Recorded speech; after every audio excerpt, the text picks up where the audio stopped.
আসসালামু আলাইকুম। আরেকটি নতুন ব্লগে আপনাদের ওয়েলকাম। আর আজকে হইল গিয়ে জাহানারাস কিচেনে পুঁটি মাছ ভাজি। এটা সকাল সকাল মাছটা কিনছি, মাছটা তো রাখলে ফ্রিজও রাখা খেয়ে খাইতে তো টেস্টটা পাওয়া যাইতো না, ফ্রিজের টেস্টটা আইব লাগি তাড়াতাড়ি করিয়া আমি ওই বাজা করি লাই। রমজান মাসের দিন সে আর তাড়াতাড়ি করে বাজা করিয়া রাখি দিই। আর এখানে হইল গিয়ে কাংলা মাছ গরম করিয়ে রাখি, আর কারণ কাংলা মাছ আমরা বাজিয়ে রাখি না, একটু নুন হলুদ একটু অল্প মরিচের গুঁড়া দিচ্ছি দিয়ে আমি গরম করিয়ে রাখি। কাংলা মাছ দিয়ে পরাশর দিতে খাইতে খুব বেশি মজা। সবটা আজকে বিলের মাছ।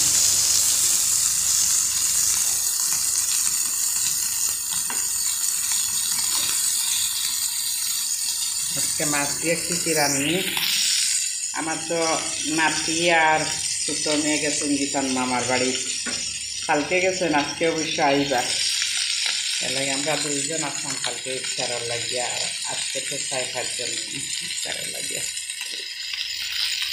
এখানে আমার দিদিভাই ছাঁক বানাইছিরা, এখানে রয়েছেন ছাঁকলো ছোলা শসা টমেটো লইবা দিয়ে ছাট বানাইবা খোলা হলো। এখন ওই লাগি বেলর শরবত বানাই, বেলটা ইন্তরে হাত দিয়ে বালা করে ফসলাইয়া একটু মারি। এই হইলো আজকের আমরা ইফতার রেডি হয়েছে। এখানে হইল গিয়ে আমরা বেলের শরবত, মগবতী শরবত, আর ইফতার কর্নেওয়ালা 2 জন, আর রোজারও 2 জন, রোজা না ছাড়া 2 জন আর কি আছেন।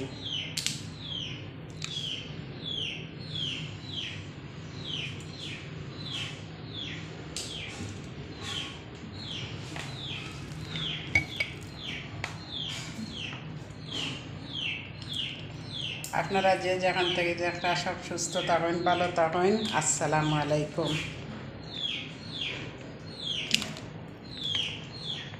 এটা হইল আমার দিদিভাই। আসসালামু আলাইকুম।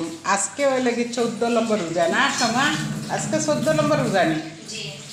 আজকে হইলে 14 নম্বর রোজা। 14 নম্বর রোজা আজকে কিছু ম্যাঙ্গো 2 কিলো এখানে ম্যাঙ্গো কিনে আনলাম।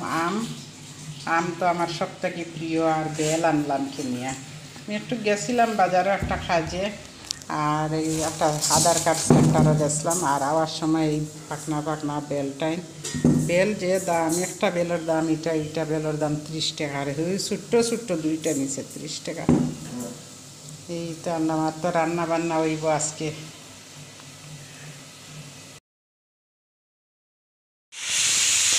এখন বেগুনি ভাজিয়ার, আর এই তো শাক ভাজি করিয়ার, মুরাইল শাক, এটা দেখতে হয় পালই শাক কয়। শাকটা ভাজি করিয়ার, আর এখানে বেগুনি বানাইয়ার, এই বেগুনি ভাজি করছি। ইফতার রেডি করিয়ার, ইফতারের রান্নাবান্নার আয়োজন চলছে।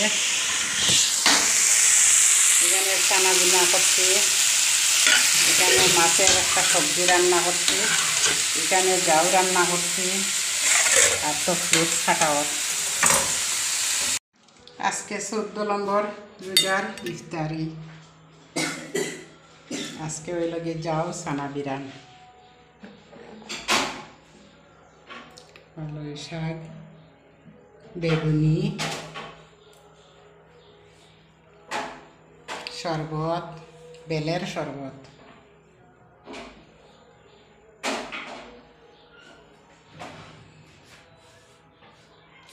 এই ছিল আজকের আমার ইফতারের আয়োজন। একদম সংক্ষেপে করি, বেশি করি না, কারণ ইফতারের সময় তো বেশি জিনিস খাওয়াও যায় না।